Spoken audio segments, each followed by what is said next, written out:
Welcome to Lead Like a Girl, where we are empowering everyday women through our stories. I'm your host, Jessica Smith, and I began this journey by sharing my life story. Now, I've joined forces with my longtime friends, Jamie and Corlin, to keep this party going. We met many years ago as young sales girls in our 20s, driven and quickly rising to the top of our industry. As the years went on, life happened, and we all found ourselves in new companies and completely different industries, still striving for success in it all. Career, family, faith, fun. Now, it wasn't easy, but we never stopped moving. Get ready for our real conversations, inspiring stories, and our big life lessons as we share it all. The good, the bad, and the funny. Welcome to Lead Like a Girl. I did that one time for you guys, and we're we're not doing it. not having it anymore. Don't want that. She's funny. All right. Well, welcome to another episode of Lead Like a Girl. Just remember that if you want to find us on YouTube, if you're listening and you actually want to watch us, that is Lead Like a Girl Lab on YouTube. Also, Lead Like a Girl lab.com we're on Facebook and Instagram and TikTok and all that good stuff too. You know, the other great thing is Spotify has videos now. Did you know that? You can watch our video on Spotify. Is that new? I don't think it's new. I think it's new to us. We're learning. We're learning. Yes. It's probably been around for 20 years. But right. Someone's like, dumbass, that's been around for old enough. I just made fun of somebody. I saw somebody's phone at work and they had literally the largest text that I've ever seen on somebody's phone. And I'm like, did you just get a jitterbug? So I'm not going to laugh because that's my phone, Corlin. This is reminding me of that nail episode that we had. 7 words per screen. Yes, absolutely. Yes. Everybody in the office can read my text messages from behind me. That's good to know for future reference when I text you. While just look over. Right. Just know that someone's seen that. So I'm excited to talk about this conversation, and where this came from is, so the company that I work for, one of the reasons why I think it's a great company is because we do a lot of volunteering, and they allow like so many hours per quarter or however it is. And they bring the volunteer opportunities to us. So we actually had the chance to make backpacks, and they were like for kids in the STEM programs. So it was really cool. But one of I forget who was hosting it now. That's horrible. But one of the organizations here in the Atlanta area, and the guy said that volunteerism is down like something crazy, like 35% year over year. And I'm like, what?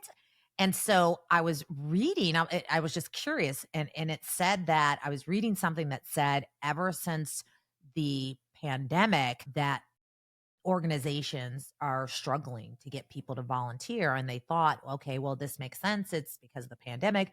And we have not been able to bounce back from that. Mm-hmm. So I thought this would be a great conversation to kind of bring to the Lead Like a Girl platform and just kind of, let's talk about it a little bit and maybe encourage and empower other ladies to maybe bring it to the workplace or do it in your home. It's the holiday season, so it's perfect. What do you guys think? I love it.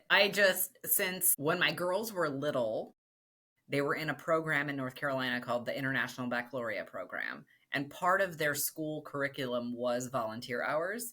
And so it forced us. So at the time, I never really, other than when I grew up Catholic, so when I had to get confirmed and have some volunteers, I've never made that a focus until then. And then, what was fun about it is we had to actually figure out how to find these hours, right? Okay. So one of my daughters was walking up and down our street picking up garbage.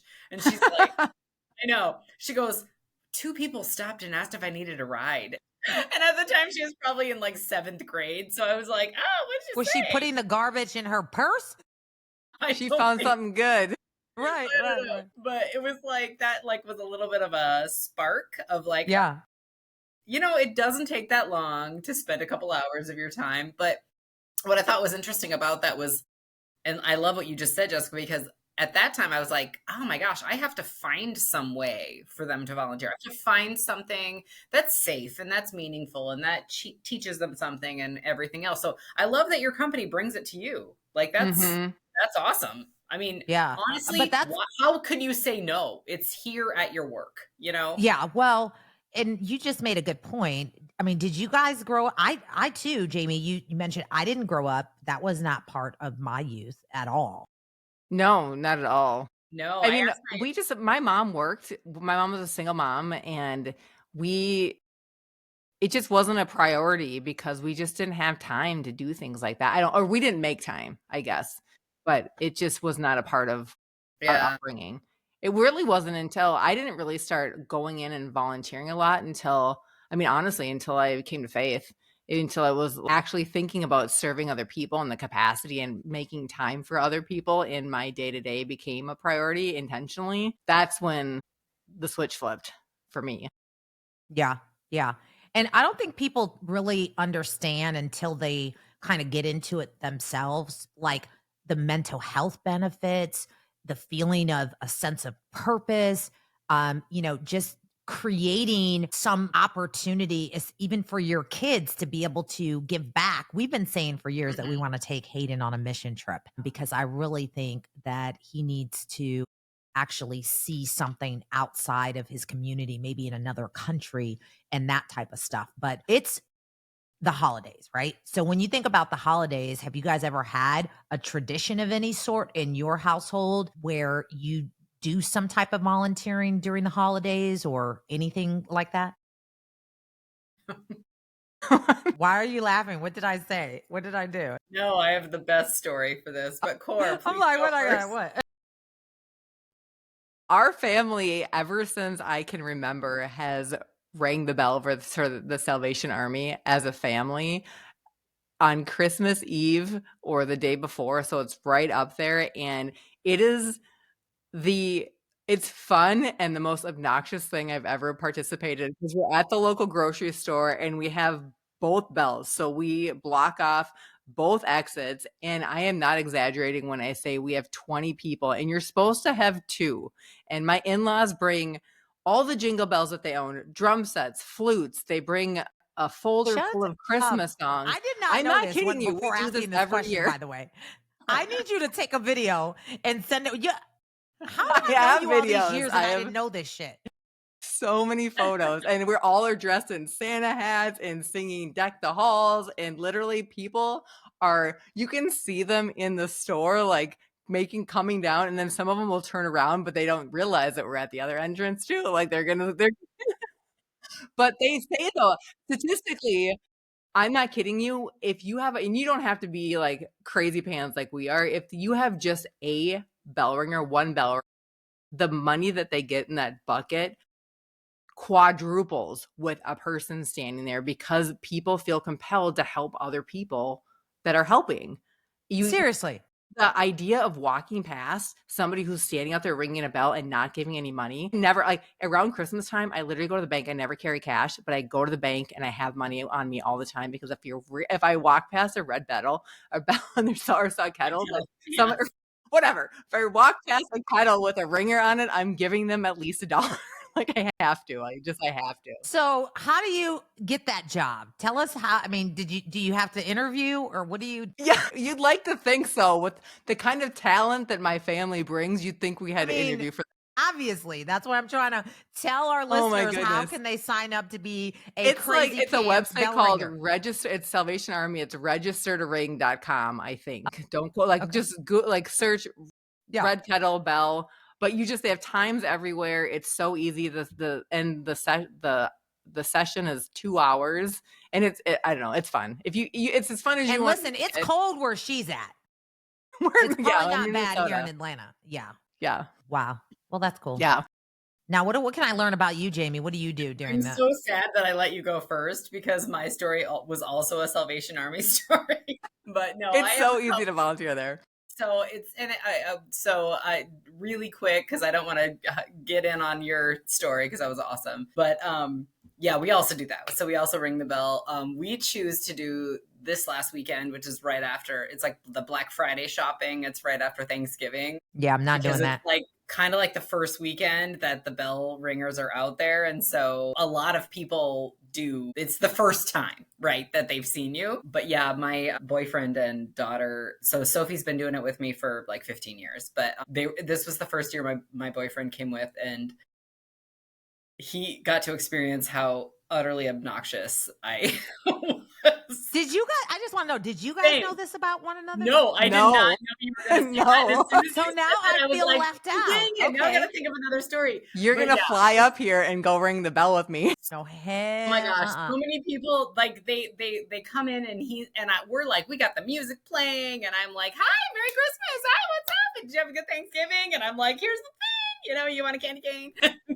Do you actually? That's and the do trick you- too, is do I you go to get a count bag your of money? candy. Yeah, Jess, you have to do some this with candy Hayden. cane. I go in and get a bag of candy from the grocery store, and people they want the candy, so they give me a quarter. They really, I think really we need to do have it a with Hayden. competition. With Hayden, like I have Grayson and It's get so a buddy. fun. Yeah, it's super fun. No, Put your I think stocking we cap should have a on. competition. So the three of us, you get one adult and one kid. You need to get the clan. We're gonna break that up. We Well, need there's one. a lock on it. But they tell you how much money you raise at your session. They give you an email after you're done, and they let you know. Oh, see, okay. You No, I could. was just yeah, it's so good. It's a perfect way. I was just gonna I had to think of a secondary very quick story, but I give blood. I had a young person in my life that I love a lot that passed away from cancer, and always give blood because cancer patients need it. And I would sit there and I'm giving blood, and I'm like, we're all three very competitive. So when the more you squeeze the ball, the faster your blood. So I would be doing a Red Cross drive, sitting there giving blood, and I'd look across, at whoever, and I'm like, it's on. Let's see who gets done first. So I think, like, honestly, any volunteerism is great, but if you can make it fun and you can make it, enjoyable for whoever's around you, it's gonna be better, and you'll go do it again. Yeah. My mom, you talked about your mom being single. My mom was like, "Why would you go ring the bell? Why are you doing that?" And I'm like, "To give back," And she goes, "Well, isn't it just people who need community service? Like, isn't that?" Aren't there plenty of people getting out of jail that need to do that? You're taking their job, Jamie. Isn't that the people that do that? Aren't they the Jamie, are you okay? Do you have something that you need to share? Community hours for your probation. So that's one idea for our listeners, because I really wanted to, and this is good because you guys don't know what I was going to ask you. So you kind of gave me 2 for 1, because I wanted to hear some good stories and also give some ideas. And I think we understand why it's important. And, the guy that shared that stats, and he's like, we heavily rely on volunteers to do a lot of this stuff. And here we are not thinking that we can really make a difference, but it really makes a difference in all areas, whether it's making backpacks or like we're talking about the Salvation Army. There's a lot of this stuff that they really rely on people to volunteer. They do not have budgets to pay people to do this work that needs to be done. So, again, just some ideas of how you can volunteer or how you can give back. I want to touch a little bit on what I was talking about as far as my company. Like, if we have some listeners that work for, do you have to be a big company? I'm going to ask Corlin, because she's an expert here. If you guys do have, companies that you think want to do more, maybe you're a leader and you're in these meetings where they're like, how can we get involved? We have Corlin has a great resource, insight to engage.com, where you can learn information. But I'd like to talk a little bit about how that works, core, and what a lot of companies that don't know who, what, where, like where can they start in terms of their volunteerism?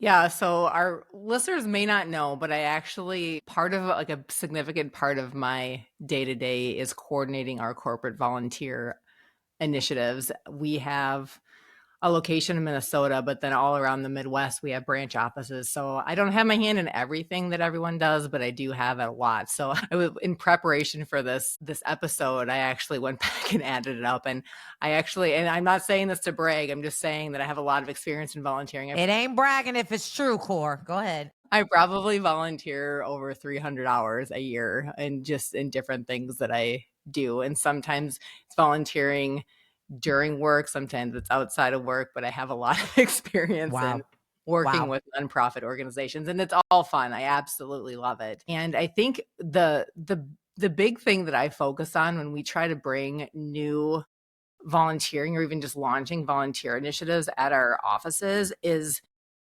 it's really a two or threefold thing is that people don't want to volunteer unless they know what they're doing. Like, what is it? Like, I think it's, to some degree, people will show up and help, but it's really, if you're trying to make long-term sustainable change and having people be involved and go back and want to continuously help so they can create change, is that people have to know what they're getting into. And I feel like there's a bit like an education piece. So with our employees, I really try to bring in speakers to our company and send out information in our newsletters and talk about the need. We have a company meeting coming up in a couple weeks, and we're going to have the executive director from a teenage drop-in center that has basically, they help in our little town. We have lots of homeless youth and they help them. And a lot of them are coming in and out of trafficking situations. They are couch hoppers. They are sleeping at their friend's house and they help them. So, yeah. And people just don't know that. Like we've talked about a lot of times in some other episodes where just you get up, you go to work, you do your thing and you come home and you have no idea what's happening outside of your walk. So if you're not intentional about it. So that's one thing, is just getting educated on the needs in your community. And I always feel like there's a lot of things that I'm passionate about, but not everybody is passionate about the things that I'm passionate about. So I want to ask you, like, what are the things that you get excited about? Or what is the thing that you see that's happening in the world that you just absolutely cannot stand? It literally makes your blood boil, that you just, when you hear about it, it just makes you so mad. Those are the things that you want to use your time in and invest your resources in and help create those changes, those things that you just cannot stand. And what I can't stand is different than what you can't stand. Yeah. No, that's good. That's good. Jamie, I'm curious to know, because it sounds like you've been doing this a while and you didn't grow up in it. So would you say that point of the exposure where your kids were required to do it, is that what kind of opened the door? And then if it was, why do you think you continued to do it? Like, what kept you in it? I'm glad you asked that, because it started with the kids. It started with my children having this requirement of, okay, well, you need to do 50 hours a year, a semester, let's say, or whatever, for school. And so it was like coming up with creative ways to give back. But then at the same time in my life, I lived in North Carolina, and I was involved in a lot of like chamber networking groups and different things where I was like trying to be part of the community. And what I was finding is a lot of the people that my colleagues and the people that I was, to be quite honest with you, marketing to, they were all involved in these different activities and these different community involved giving back, volunteerism, that I was like, cool. Well, not only can I help my community, but I'm also standing right next to the person that I'm trying to partner with for my job. So not to be like a selfish person, but at the same time, but I was looking at it like, this is a twofold. I'm helping my community. I'm getting involved in my community. I'm getting to know my community members, but I'm also standing here right next to the guy that I've been trying to partner with. So it was a combo of a lot of those things. But man, it is such a great feeling to walk down the main street of your town and go, that's so-and-so, they own this restaurant. And yes, we provided a bunch of meals for this organization. Or, oh, that's that church that I worked at. Or, you know what? Hey, let's go ring the bell next weekend. I just think that the more vocal and the more out there you put yourself, yeah, the connections are there too. So yeah, I wouldn't say it was some sort of like a direct initiative of myself going, oh, I want to give more. It was more like, this is fun. Yeah. I This like is this. fun. And it, That's yeah. a real thing though. I remember we actually, I don't know, this is way back in DB days, but do you remember we had a speaker there talking about happiness? I think his name was Sean Acor, Wow. maybe. Does that make Only sense? I mean, only anyways, you would remember. but he talked about happiness, and a lot of the things um that happiness comes from is getting outside of your own self. And Mhm. a lot of that is being like, how can you serve others? How can you be generous? And I think it actually is actually there's something called like the helper's high or the generosity high that Mhm. your dopamine and you neurological fires like positive emotions when you Now you're talking my language. help, Yes. right? Like it is good for your body biologically to be in Yeah. service. Yeah. So when we're in a slump and we're like, okay, I got to get out of this, I think people don't realize how helping others, that is like my strategy all the time. And it Mhm. feels like it's deflection, but anytime I'm in a situation, I just find more people to help, more people to talk to, more people like seriously. And so another thing that I read reading up on this was that the younger generation, I think it was millennials and what was it? I don't know all the, but the younger generation really, what? Tell me. I I don't know. I was gonna go through the alphabet. Like, is it Y? Is it Z? Is It it was no, Wait, it what are is. we? I'm going to tell you, it is millennials and Gen Z. That's it. Okay. So they are having a lot of trouble with this giving back and volunteering and all of that. Studies show that it's little to none. They don't care about it. Why is that? What do we think? Well, I don't know. I don't know that I got an opinion on that. Probably because they have no interaction face to face with because any. they're on their phones? Like Yeah, they're all you on can see is yourself. no one see they don't see anybody and they don't talk to anybody in person and they're on their phone and they're on social media and that is the only thing. And how do you do okay, so a secondary question, how do you volunteer, give back, be part of your community if you're not comfortable being in front of people and you Love are it. just So glad you asked that. Again, we didn't even talk about this. Y'all, we doing this. we didn't So even glad you research set me up this. in that perfect way. Right. Exactly. So glad you asked. And so I haven't done this, but I know that again, because I work for a company that they're very intentional about this. So during the pandemic, they're like, we're not going to let this stop us. And they had all of these virtual volunteer opportunities. And it I was love like, and that. maybe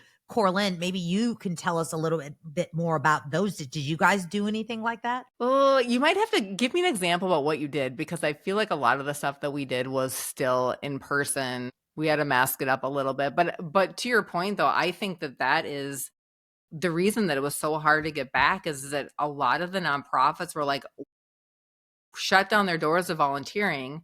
What either they chose to or had to, but once you stop that flow of steady, it's Yeah. really hard to start creating those new habits. So it's Yeah. been a difficult walk. But I don't virtual. What do you mean? Give So me I'm an going to give you an example. example because it could be a great opportunity because there are still people out there that work remotely for companies. Mm-hmm. And one of the things that just in general, our remote workers are saying, how do we get more involved? How do we feel like we're part of the company because we work You're not an remotely? island So, out there even though you're remote. Yeah. Mm-hmm. yep. So that's still a need that needs to be met. And one of the things that they did was, I guess they mailed everyone these packages. I think it was one time. I didn't participate in it, but I people were really excited about it. They made these again. It was for like STEM programs. They had these robots or something. So they would get in this meeting on Zoom, and everybody got their box in the mail, and they were putting these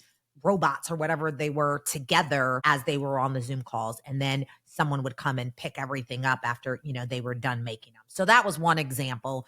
But I think I'm sure, again, Google it. I'm sure there are opportunities out there for the homebodies that don't want to leave their house and they're like, but how do I give back? There's opportunities to do that way too. There's now that you say what you're talking about, yeah, there's a great organization that actually is located in Minnesota, but it's called Matter, and they make matter boxes, which is exactly what you're saying. Okay. They're hygiene kits or food packs, but they do that exact same thing where they mail it out to different people. They pack their boxes of whatever it is. Like a lot of it, what they do is like a homeless pack where it's got a granola bar and some hand wipes and some different things that would be in a Ziploc bag. Pack up 50 of them, ship it back in a self-addressed stamped envelope or a box, and send it back to the organization or the shelter that is going to receive the product. But yeah, there's a lot of opportunities that you can do something like that. Yeah. And we have some friends that did that, and you just gave me an idea. So, usually around Christmas time, what we do is, because we are big Costco shoppers, do you know those like blankets that they sell at Costco that are really soft and warm and cuddly? I don't know if you guys shop Costco like I do. I don't But have a Costco, but I can imagine. okay. We'll talk about Just that later, because picture it. Costco should Best be blanket. paying me a commission because I sell tens of thousands of memberships for them every year. So they have these, they're like throw blankets, but they're just really warm, and they have them every year. And every year at some point around Christmas time, they go on sale, and they're usually like, I don't know, like $29.99. They go on sale for like $12.99. And we like buy like 50 of them, and we put them in the back of our car, and then we just go out and drive around and hand them out to people. So that's one. But Corlin, you just gave me an idea, and we have some friends that do, I don't know, what did you call them when you put granola bar and this, that. And so a hygiene kit or a yes. disaster kit or something. Yep. And I think that's something that we should add to do, like do 50 of those and hand them out. So that's one thing I'm going to put on my to-do list. That's my takeaway. And hopefully, here's the thing, right? We just want people to be inspired to understand the benefits, that even though you're doing it to help and give back, anytime you do that, there's always a benefit for you. First and foremost, I'm not going to do a sermon, but this may surprise some people, that God didn't give you life and blessings and benefits and money and all of that just for yourself and your immediate family. So he called us to do that and help in the community. And I would challenge you during this season to just find one thing. Just find one thing. Maybe it's What do you helping. say to the people that are a little bit curmudgeon-y, that are like, well, if I ever say that word again, no. Curmudgeon-y. I don't know if that's an actual word. It's Maybe yes. My Minnesota people will say yes or no. They'll back me or not, or throw me under the bus, whatever. But what I wanted to say though is that I think that there's some people that I know specifically that say, I don't want to help because I either, one, the goodness goes outside of my state, I want to help people here, or they just say, I don't know if I'm generous, or if I give a donation, or if I do something, I don't know where it's going. Can I help? Can I jump in on that one? Yeah, because you're going to say something. Yes, you in the back. What do you have to say? Can I get from the back row? I think that sometimes people jump to the conclusion that volunteering or giving back or helping your community always means financial. And I think sometimes folks maybe don't realize how much you're helping your community by doing something, even it's an hour of your time or 30 minutes of your time. Or maybe it's you writing some Christmas cards out to folks who live in a retirement home who don't have anybody. Or maybe it's something like you contact your chamber, or you contact your church and you say, I don't necessarily want to be there in front of everybody, but I can sweep up afterwards, or I can do this or that. I just think that a lot of folks do jump to the financial aspect of it and maybe don't understand or realize that there are 1,000 other things that you can do. Putting yourself, maybe having that empathy and putting yourself in someone else's shoes and realizing, man, I'm just thinking about my street and going, the guy across the street is blind. It would be cool to just, go over there and shovel his walk. I know that. I do that. So anyway, I think, not to take Jessica. I think that answers, I think that answers her question. Financial. Yeah, because I was going to say to those people, shut up, because that's chapter 2. I called on the other person to answer. That's chapter 2 of The Magic of Thinking Big, titled Excusitis. Right. Yeah. No, I that's could what tell that you a is. good story but it really changed my mindset on how I view who we help. And this, I think about the story and it makes me embarrassed just thinking about this, what happened. But I'll share the story quickly is that my husband and I were driving, and I'm not even kidding you. This was like the day before Christmas or the day after. I can't even remember. So it was really close to Christmas. We were driving from my family's house in Minneapolis to his family's house. We weren't married yet, to his house in Mankato. So an hour away. We stopped for coffee. And as we're getting back on the on-ramp, there is a homeless person sitting there, right? And they have a sign like homeless, helpless, help, whatever. And I'm sitting in the car trying not to make eye contact, like, oh, if I look at him, then I'm gonna feel uncomfortable. Like literally, like look ahead, like who knows? He's probably, like, what are we gonna do? And then we pull past him, and I asked my then boyfriend, now husband, what do you think about that? Like, do you give money to people on the side of the road, like whatever? And we end up having that conversation that probably a lot of And people you're have, totally judging him. Go ahead. yeah, like, what is he going to do with the money? Like, what if he's going to go buy alcohol? What is he going to do? Whatever. And you just have this conversation. I kid you not. We drive under an underpass. Our car hits a sheet of black ice, spins around. We're going 60 miles an hour down the highway backwards. We spin around, hit a snowbank going that fast, come to an automatic halt. And so we didn't hit anything, but we are buried in 3 feet of snow and literally cannot get out of the snowbank. And We'll say that the homeless guy helped you. yeah, no. But listen to this. So there's nobody around. That would have been the best. That's where I was going. Can you write a screenplay? Right. No, right. And so, but listen to this, guys. This car pulls up behind us, like maybe in like 5 minutes, like after we had sit there, like, oh my gosh, we're sitting there. And I had to like roll down my window and like Dukes a hazard out the window, like jump in the snowbank to get out. And this car is like, do you guys need some help? And we're like, yes, thank you. Oh my gosh. And so he's got this truck happen. They drove past us, saw us whip, like roll around, go all the way down to the next overpass, come back around. So they come back and circle around to help us. He has tow ropes in his car. He's hooking up our car to pull us out, and a state trooper pulls up. And I'm like, oh my gosh, this is amazing. Like, he's going to put his lights on. We're going to be fine. The state trooper comes out and starts yelling at the guy that's helping us and saying, you cannot do this. You're going to cause an accident. You can't help these people. I'm going to go up to my next call. If I come back and you're still trying to get these people out of the ditch, I'm going to give you a ticket. And the guy that's helping us looks at the trooper and is like, on Christmas? And the trooper like shuts his mouth and he gets in the car and he drives away. So he doesn't help us. And the guy like just goes right back to what he was doing, hooking up our car out of the ditch, pulls us out of the ditch. We're like, can we give you some money? And they're like, no, it's fine. Like, we're fine. On his merry way. And I kid you not, I get in the car and I look at Harrison and I'm like, my gosh, if you ever had God try to show up and show you a lesson, we were just talking about, what are you going to do if you're going to help someone? And like, we look at it and like, we are that homeless guy. We were totally helpless on the side of the road, couldn't do anything for ourselves. And what did we do? Like, absolutely nothing for that dude on the street. But the guy and his wife like went out of his way to help us. And I have no idea. Like, they could have, like, what were they going to do? Pull us out of the ditch?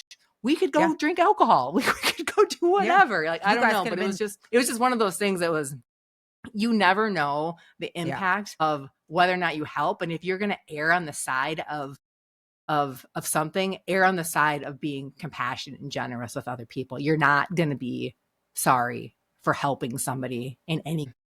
Yeah. So I want to end on something that we talked about a little bit ago. And the biggest challenge is finding the time, right? So if you want to do it, you make the time. It's just like anything else. So I had to get over that because I'm just so busy in everything. And the second thing I'll say is, Core, you made a great point when you said, what is that thing? Start there. What is that thing that you really get fired up about? And so for me, I was born into a family of issues like drugs and alcohol and, how to get out of jail and make a life. And so those are the things that I care about. And I tend to volunteer in those areas.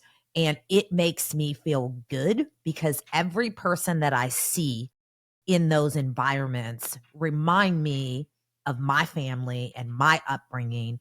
And that's what I think makes a difference of what makes me want to make the time to do that. So that's what I would say would just leave off for me in giving someone something to think about of where do I start? How do I start? And, what do I do? I think for my takeaway, it's a little bit more into what can you do if you're not in person. We talked a little bit about those kids that maybe they're not comfortable being in person, maybe, but also just the creativity of, we threw out some ideas, but I mean, there are so many things. I mean, you can give money, you can give time, you can write a letter, you can give a Christmas card. There's so many cool ideas out there. So I think the aspect of like coming up with some creative ideas, maybe with your children or your friends or your colleagues, that's fun too.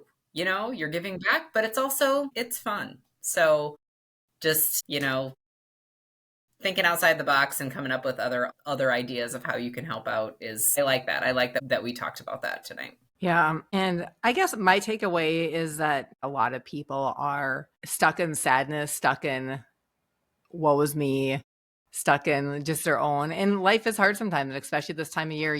People get a lot of feels if they've had some tragedy or sad circumstances around here. One of the best ways to solve that is in service to other people.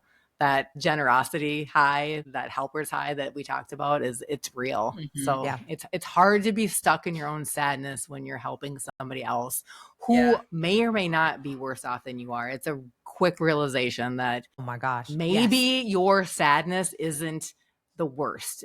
I'm not going to say it's not bad and it's not important for you, but it's not. There's a lot of people that have a lot of things going on, and we can put it all in perspective when we're helping other people. Absolutely. Well, thank you, ladies, for volunteering today and taking your time to have this discussion. I hope that we have certainly inspired or empowered other people to make a change during this holiday season and give back in some way. Again, you can find us at leadlikeagirllab.com and Lead Like a Girl Lab on YouTube. And we're on Facebook. We want to hear what you guys thought of this episode and maybe what you want to hear on our next episode. So until then, we will see you. Happy holidays.